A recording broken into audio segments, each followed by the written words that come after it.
말씀 보시겠습니다. 시편 23편 1절로 6절, 구약성경 818페이지입니다.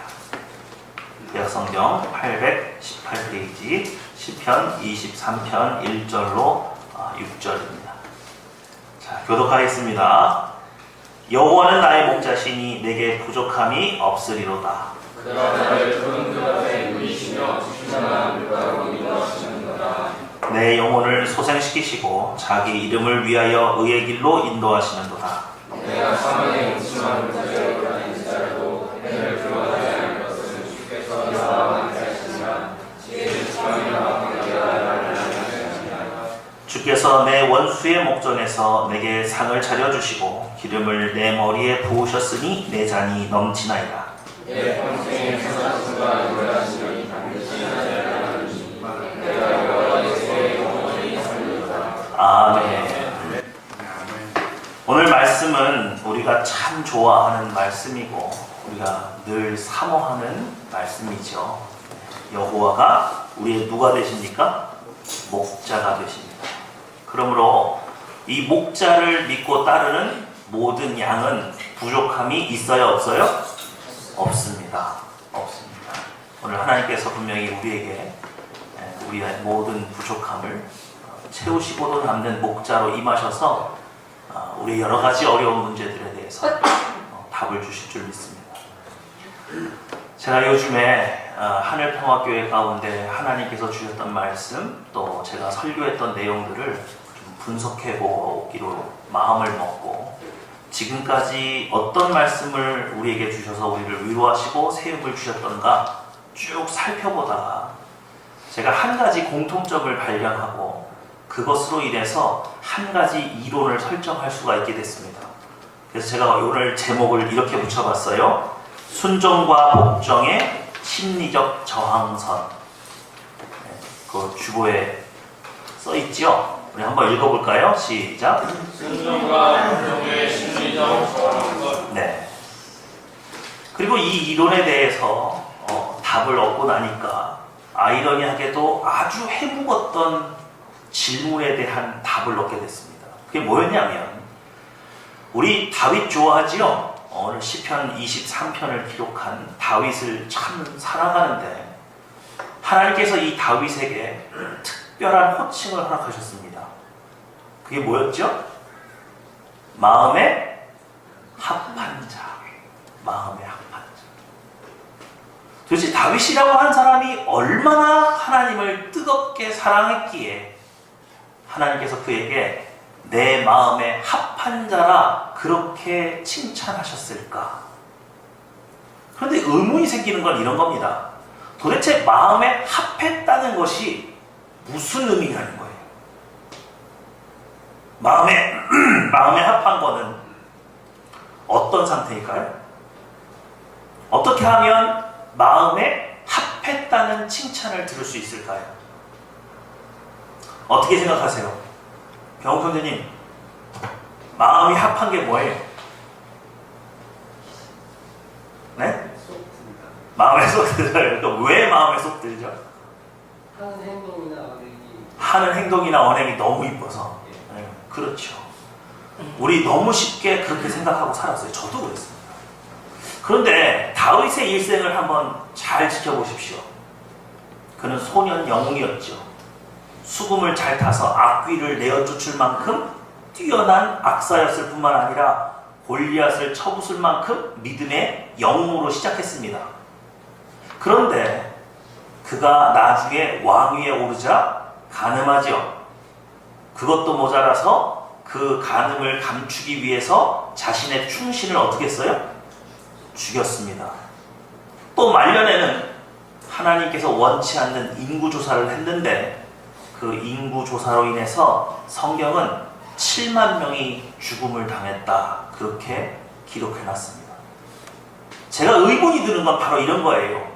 과연 마음에 합했다는 것이 하나님의 성품과 많이 닮아있고 윤리도덕적으로 완성되고 그의 전 인격이 흠이 없다는 것을 의미하기에는 다윗이 너무 많은 죄를 진 거예요. 만일 그것이 정말 윤리도덕적으로 그의 성품 자체가 하나님을 그렇게 많이 닮았다는 것을 의미한다면 다윗이 간음했을 때나 살인을 했을 때나 또 교만하여서 인구조사를 하였을 때 처음에는 마음의 합한 자였으나 나중에는 마음의 합한 자가 아니었더라, 뭐 이렇게 뭔가 부정하는 글이 있어야 되는데 초지일관 성경은 그를 하나님의 마음에 합한 자라 그렇게 칭한단 말이지요. 제 생각에 이 판단이 맞다면 적어도 하나님께서 다윗을 향하여서 저는 내 마음에 합한 자라 그렇게 말씀하신 것은 윤리도덕적이거나 전인격적인 완성을 의미하지는 않아야 됩니다. 이해가 되시죠? 그렇다면 도대체 무엇이 그토록 하나님의 마음에 합한 것이고 하나님을 기쁘게 해서 이런 칭찬을 그에게 허락하셨고 처음부터 끝까지 그 칭찬은 취소되지 않았는가? 도대체 어떤 면일까? 오늘 이 얘기는 잠깐 뒤로 하고 여러분과 제가 이제 한 가지 이론을 좀 공부해야 될 것 같습니다. 자, 여러분, 하나님이 아브라함을 불렀죠? 그죠? 아브라함은 어디에서 살았습니까? 갈대아 우르. 그런데 하나님이 이 아브라함을 불러서 이주해서 살기 원했던 땅은 어디예요? 가나안. 그런데 아브라함이 하나님을 만나서 가나안까지 직행했습니까? 중간에 섰어요. 중간에 섰죠. 가운데 섰습니다. 여긴 어디예요? 하란. 하란. 왜 아브라함은 가나안 땅으로 가라는 명령을 들었는데 하란에서 머물렀을까요? 제가 세운 이론이 이겁니다. 인생은 누구나 하나님께 부름을 받는데 정말 좋으신 하나님, 좋으신 아버지, 그리고 우리를 위해서는 십자가의 고통도 감당하시는 분, 그럼에도 불구하고 우리가 그분을 따를 때에는 어떤 심리적 저항선이 있다는 거예요. 하나님 너무 좋고 하나님 사랑하지만 이 이상 요구하는 건 무리인 것 같습니다. 그러면서 우리가 하나님을 따르는데 어느 정점, 어느 지점에 가서는 그것 이상 요구하시는 하나님을 좀 멀리하는 경향. 바로 아브라함에게는 어디가 이 심리적 저항선이었던 거예요? 바로 하란 땅입니다. 여러분, 이 하란이라고 하는 곳은요, 지리학자들이 추정하건대 옛날에 에덴 동산이 있었던 곳이 아닌가 생각할 정도로 좋은 땅입니다. 그리고 이때 이미 고대 도시가 형성이 되어 있어서 여기 참 살기 괜찮은 곳이에요.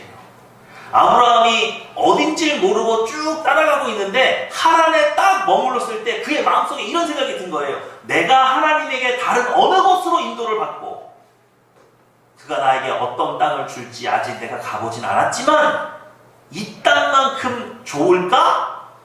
라고 생각을 하니까 어디에 정착하게 되는 거예요? 바로 이 하란에 머물게 되는 거예요. 그랬더니 하나님께서 이 하란에서 다시 가나안 땅으로 가게 하는 데는 어떤 조치를 취하셨죠? 아버지 데라를 데리고 가셨어요. 아버지의 죽음을 맛보자 다시 아브라함이 움직이기 시작해서 결국 어디까지 갔어요? 가나안 땅에 도착하게 되었습니다. 그래서 제가 이 모든 패턴을 다른 사람들에게도 적용을 해봤더니 구약에 있는 신앙의 위인들도 또 신약시대에 있었던 신앙의 위인들도 또 제 주변에 있는 사람들도 심지어 저도 이런 심리적인 저항선이 있더라 없더라? 있더라는 거죠. 그래서 제가 이 구간을 두 구간으로 나눴습니다. 무조건 하나님을 만나서 즐거운 마음으로 쫓아갈 수 있는 이 하란까지, 아브라함이 하나님을 만나서 순종해서 따라갈 수 있는 이 구간은 순종의 구간이에요. 무슨 구간이요? 순종의 구간입니다. 누구나 즐거운 마음으로 하나님을 쫓아갈 수 있는 구간이에요. 그러나 하란에서부터 가나안까지는 복종의 구간입니다. 무슨 구간이라고요? 복종의 구간이에요.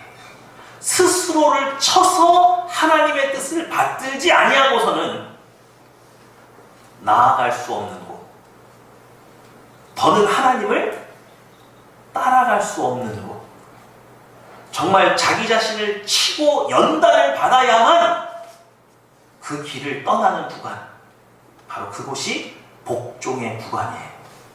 그리고 이 가운데 지점은 순종과 복종의 심리적 저항선. 자, 이 이론을 베드로에게 한번 적용을 좀 해볼게요. 자, 베드로는 원래 뭐 하던 사람이죠? 어부지요.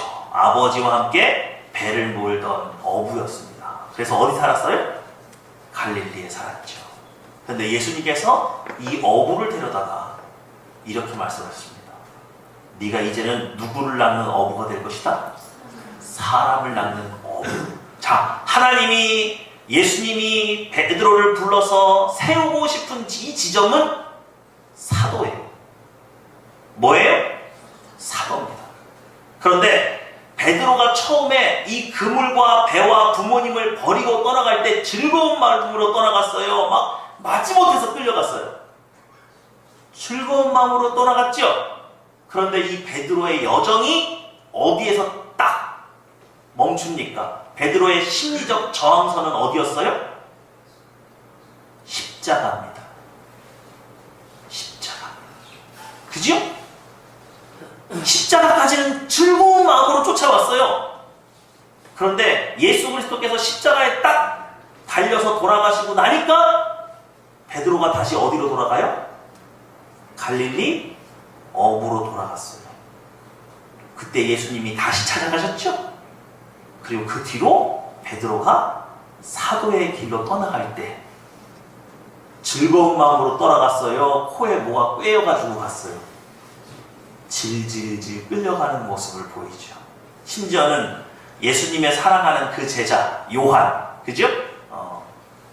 예수님께서 예언을 하셨어요. 네가 젊어서는 스스로 띠띠고 원하는 곳으로 다녔거니와 이제는 네가 원치 않는 곳으로 끌려가는 것이다. 그것이 누구의 죽음을 가리킴이로라?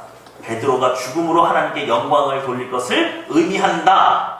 베드로는 직감했어요. 아, 내가 여기서 더 예수님을 따라가면 나는 뭐 하겠구나? 죽겠구나. 그러니까 즐거운 마음으로 쫓아갔어요? 무거운 마음으로 쫓아갔어요? 아주 무거운 마음으로 쫓아가면서 사도 요한을 보고 그랬다는 거 아닙니까?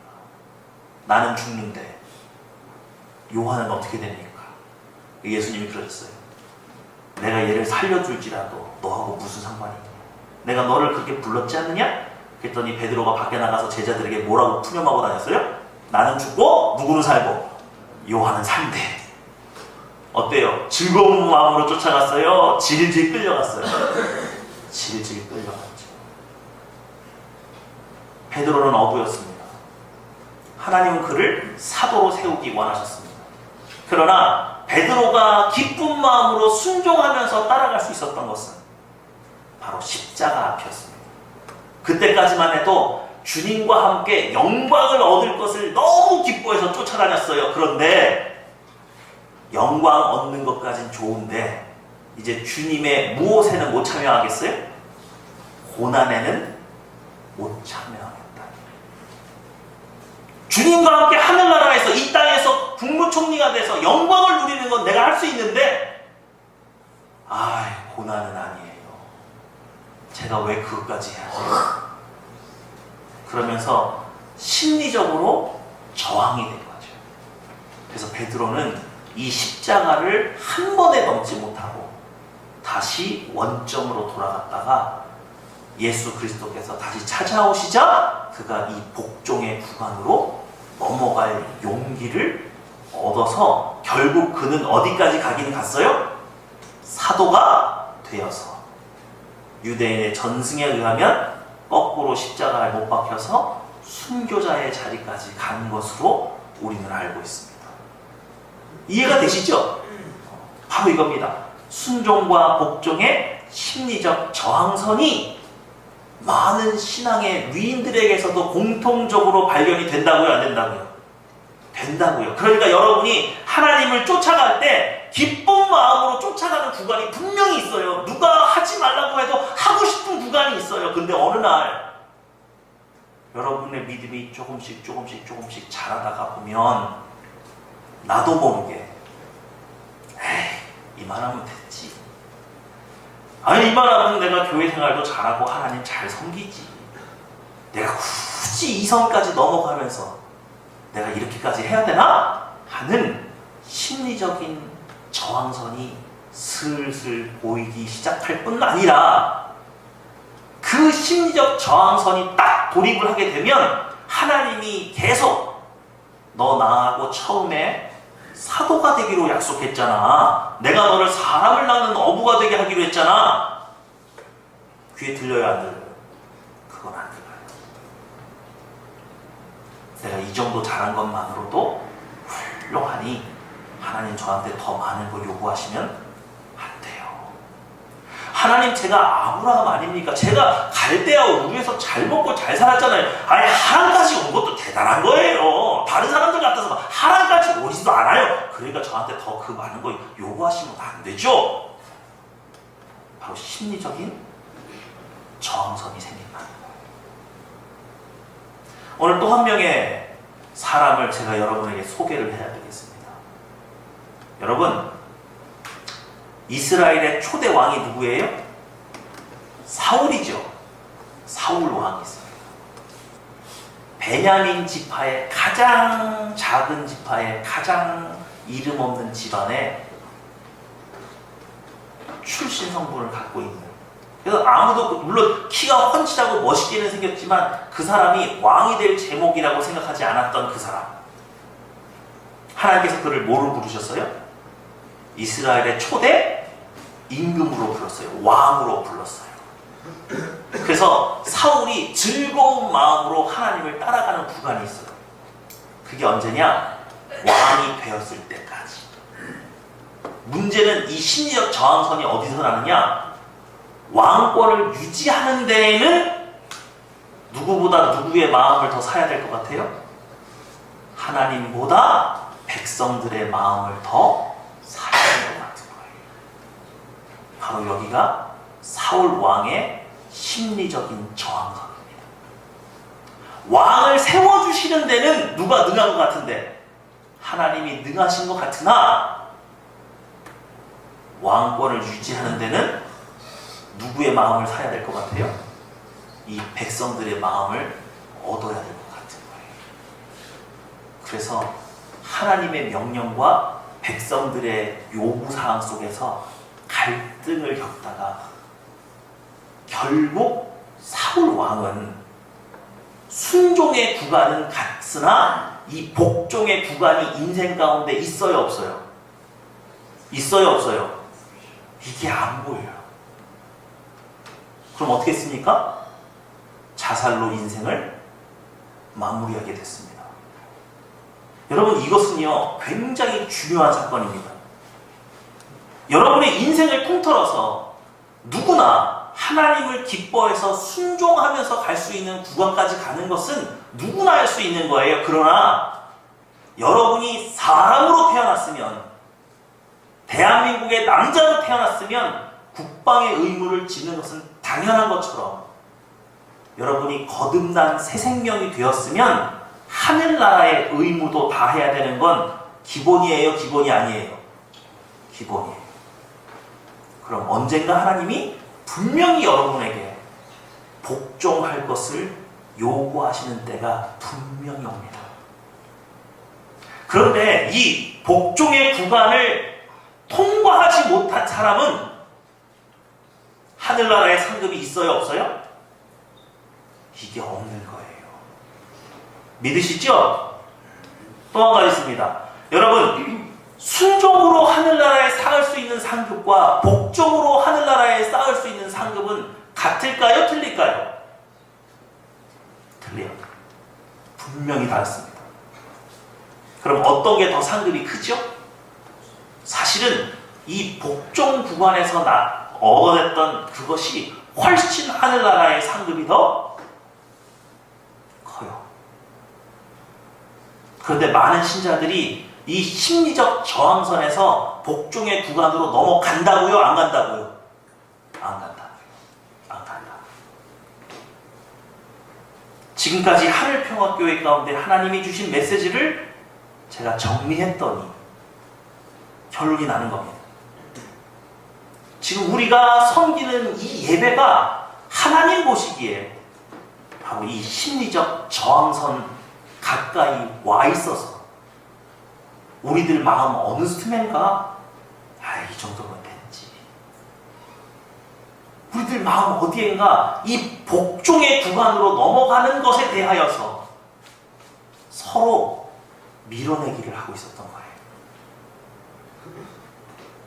그래서 성장이 멈추고 뭔가 더 하나님 앞에 나아가야 되는 그 상황을 우리가 뒷걸음치고 있지는 않았던가, 그걸 좀 한번 점검해봐야 되는 시기가 왔다는 겁니다. 제가 시편 23편을 가지고 설교한 게 몇 번째예요? 수도 없이 많았습니다. 그런데 한 번도 이 이론의 관점에서 이러한 시각으로 이 말씀을 들여다본 적은 없어요. 그럼 여러분 오늘 다시 한번 시편 23편을 한번 보십시오. 지금까지 우리가 나눴던 그 이론에 입각해서 이 말씀을 한번 보시자 이거예요. 자, 4절 말씀 한번 보겠습니다. 4절입니다. 시작.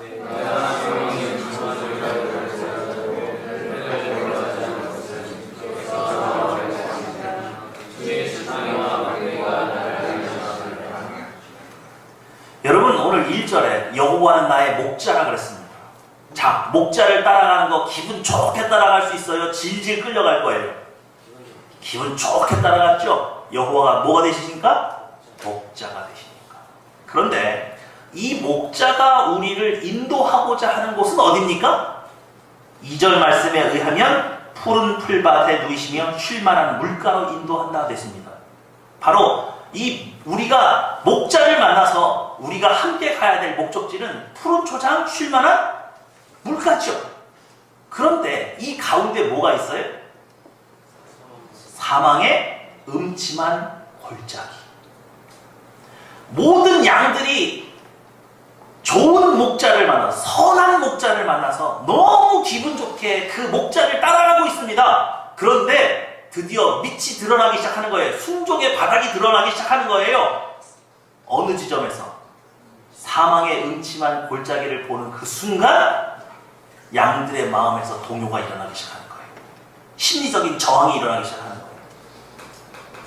정말로 저기를 나를 데리고 간다고요? 아니, 나를 지켜주고 보호하는 목자가 나를 사망의 구렁텅이에 집어넣는다고요? 여러분, 여기 사망의 음침한 골짜기가 사망을 줄 것처럼 보이는 음침한 골짜기예요? 깜빡하면 목숨이 날아가는 골짜기예요? 라이크가 아니에요. 뭐뭐 같은게 아니에요. 뭐뭐처럼이 아니에요. 여기는 정말 까딱 잘못하면 죽을 수도 있는 골짜기예요. 양들이 모여서 토의합니다. 선한 목자 맞지? 지금까지 우리가 만나본 목자 중에 이렇게 우리를 사랑하는 목자는 없지. 아니 근데 이 목자가 우리를 왜 사망의 구렁텅이에 집어넣지? 모두가 멈춰섰어요. 그리고 그 목자를 향하여 묻는 겁니다. 정말 저기 갈 거예요? 저기 말고 다른 길은 없어요? 꼭 저 길이어야 됩니까? 당신 지금 제정신이에요? 아니 지금까지 우리를 사기친 거 아니야? 좋은 척 해가지고 우리를 확 호려가지고 저기 사망의 음침한 골짜기 데려가지고 우리 다 잡아먹으려고 그러는 거 아니야? 이 심리적인 저항선, 바로 이 사망의 음침한 골짜기 앞에서 따라가지 못하게 만드는 거예요. 이해가 되시죠? 근데요, 4절 말씀을 보니까 내가 사망의 음침한 골짜기로 뭐할지라도 해를 두려워하지 않을 것은 누가 나와 함께 하기 때문이라? 주께서 나와 함께 하심이라 그랬습니다. 그렇다면 다윗이라고 하는 이 인물은 이 심리적 저항선 앞에서 멈췄던 거예요? 그냥 따라간 거예요? 따라갔단 말이죠. 다른 많은 양들이 그 사망의 음침한 골짜기와 그 소문을 듣고 무서워서 그 앞에서 달달달 떨고 뒤로 돌아가는데 주인을 따라서 묵묵히 따라 들어간 양은 한 마리. 근데 그 양이 누구예요? 바로 다윗이라 이거 아닙니까? 바로 다윗은 이 시편 23편에서 심리적 저항선을 겪고 있지 않아요. 이게 놀라운 점이에요. 우리 살펴봤죠? 믿음의 조상 아브라함으로부터 사도 베드로까지 누구나 심리적 저항선이 있어서 한 번에 순종해서 복종으로 넘어가지 못했습니다. 그런데 다윗은 그 심리적 저항선이 없이 그대로 믿고 같이 따라 들어갔어요. 목자가 뒤로 와서 양들을 설득하고 나를 한번 더 믿어봐. 내가 진짜 지금까지 성실하겠던 것처럼 내가 분명히 너희들을 여기서 지킬 수 있는 능력이 있어. 그러니까 이것을 두려워할 필요가 없다.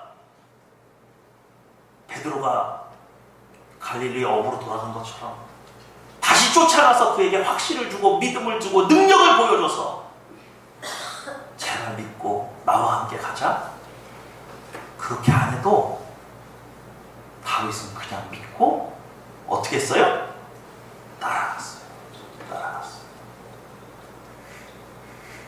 제가 이런 관점으로 시편 23편을 본 적이 한 번도 없습니다.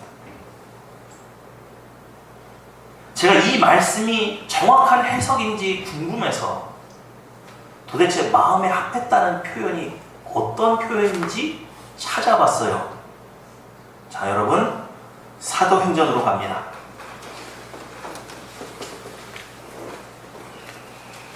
사도행전 13장 22절입니다.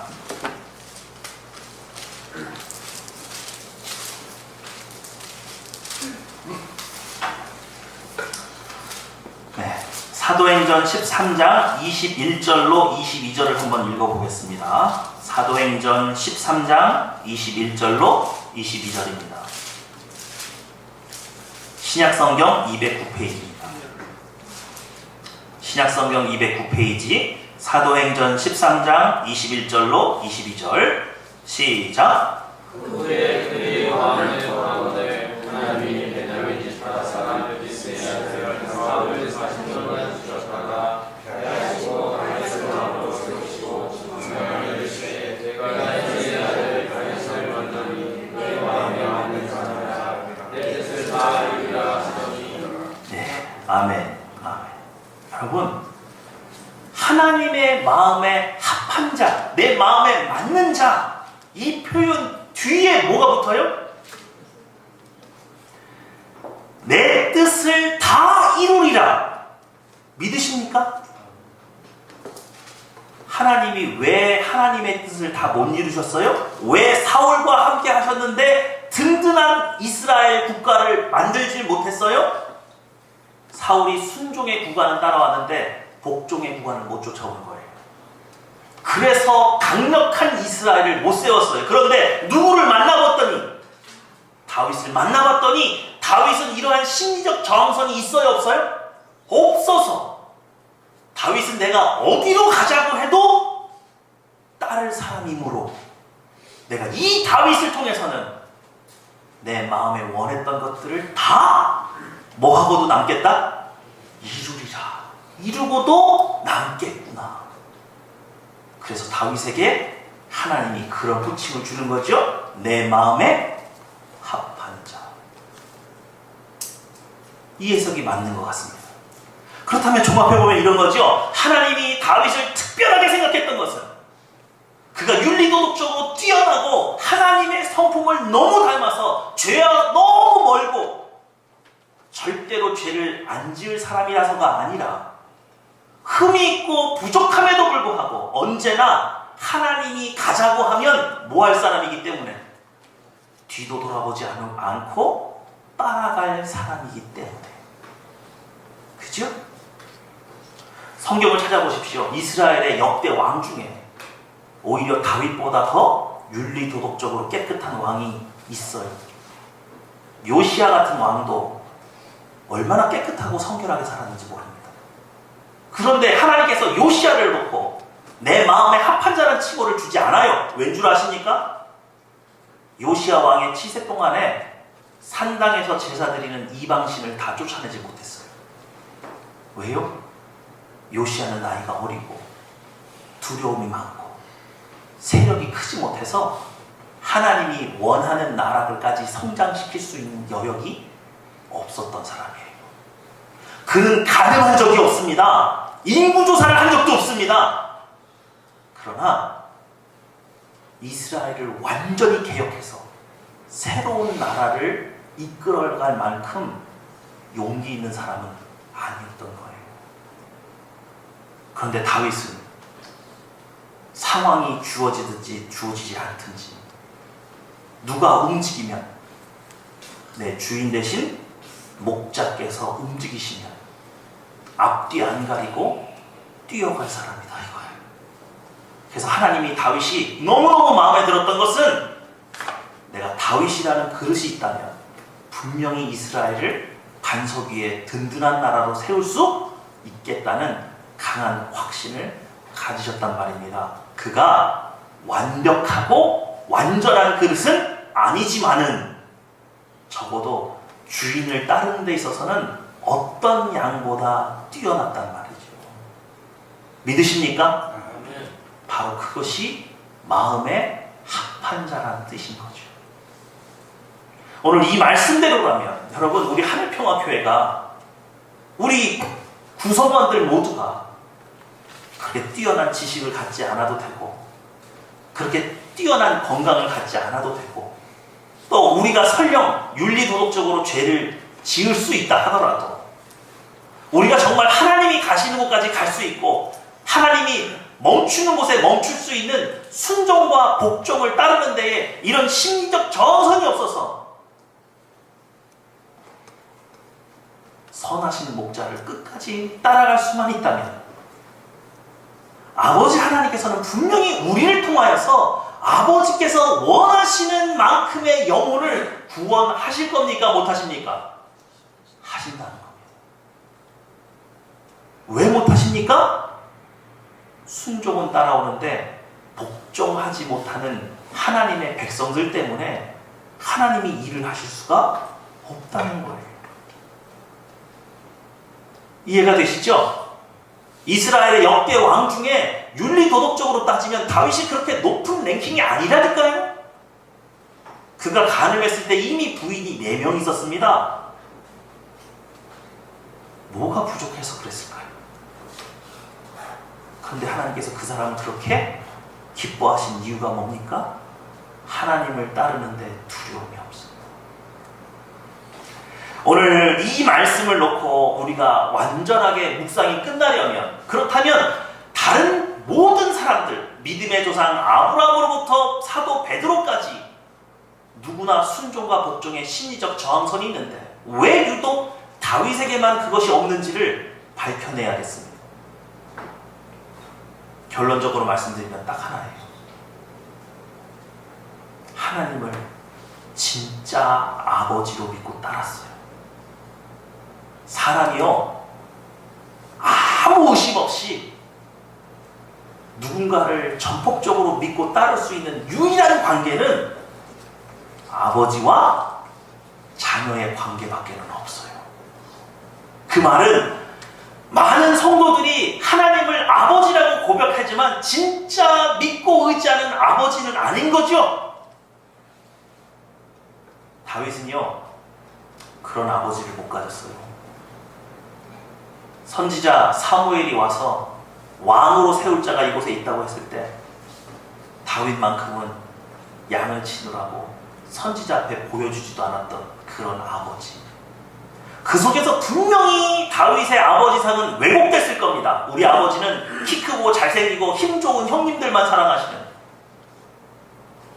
그런데 어찌된 일인지 밤이슬 맞아가면서 양을 치던 이 다윗이 하나님을 믿기 시작하는데 진짜 아버지로 알고 진짜 아버지로 믿는 거예요.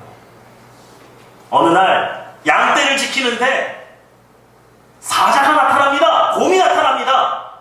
많은 성도들이 어려움을 당하면 모두가 이렇게 생각해요. 하나님 뭐 하시지? 하나님 왜 나 안 지켜주시지? 근데 다윗이 그걸 의심하지 않는 거예요. 하나님께서 내게 사자와 곰을 허락하시는 거 보니까 내게 사자와 곰을 이길 수 있는 힘을 주시더라구나. 나를 인도하시는 그 아버지, 위기 험한 상황 속에서도 한 번도 그를 의심하지 않는 거예요. 그래서 그는 사망의 음침한 골짜기로 다니는 것을 진실로 두려워하지 않았습니다. 믿으시죠? 오늘 우리에게 이 일이 일어나야 됩니다. 아멘. 푸른 초장 쉴만한 물가는 바로 우리의 지척에 있습니다. 바로 심리적인 저항선 너머에 있습니다. 여러분이 거기까지 가셔야 되는 거예요. 그런데 그걸 뛰어넘으려면 여러분, 우리의 인생을 위해서 십자가에 못 박히신 그 예수님을 왜 그렇게 의심하세요? 조금의 큰 일, 조금의 작은 일, 약간의 실수와 약간의 실패를 우리 두려워하지 말아야 합니다. 우리 눈앞에 사자가 나타나는 건 큰일이죠. 그러나 두려워하지 마십시오. 우리의 목자가 우리를 죽이려고 거기다 보낸 거 아닙니다. 우리에게 이미 그것을 이기고도 남을 힘과 지혜를 주셨다고요, 안 주셨다고요? 그것을 여러분이 믿으셔야 푸른 초장, 쉴만한 물가로 가실 수 있을 뿐만 아니라 우리 하나님 아버지의 참되심을 여러분이 이 땅에 증거하실 수 있어요. 그러니 여러분, 무릎을 굳건히 하십시오. 이 세상을 두려워하지 마십시오. 우리에게는 이 세상이 없는 하나님 아버지가 우리의 목자가 되어주십니다. 아멘. 오늘 그 하나님을 진실로 아버지로 알고 믿고 따르시는 여러분 되시기를 아멘. 주님의 이름으로 축원합니다. 기도하겠습니다.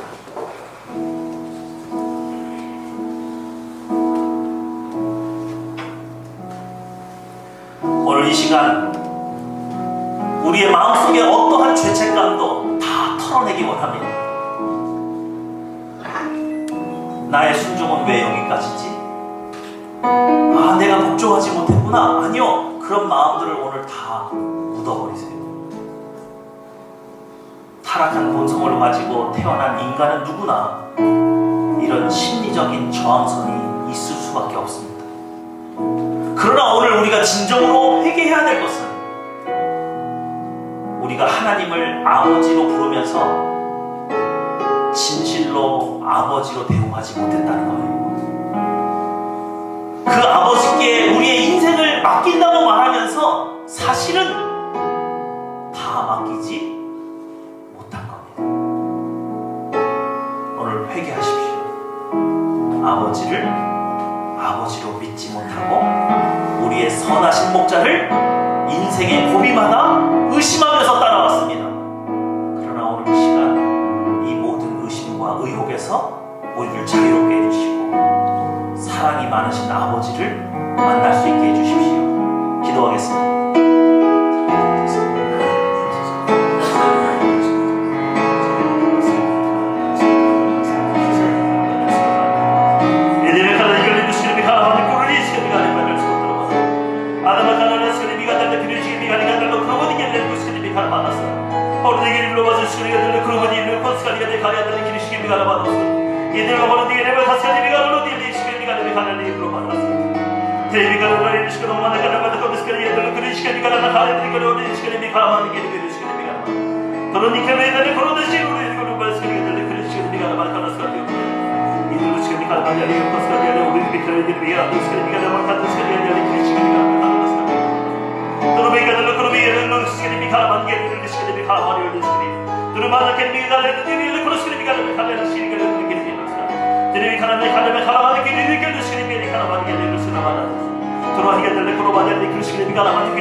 기도하겠습니다.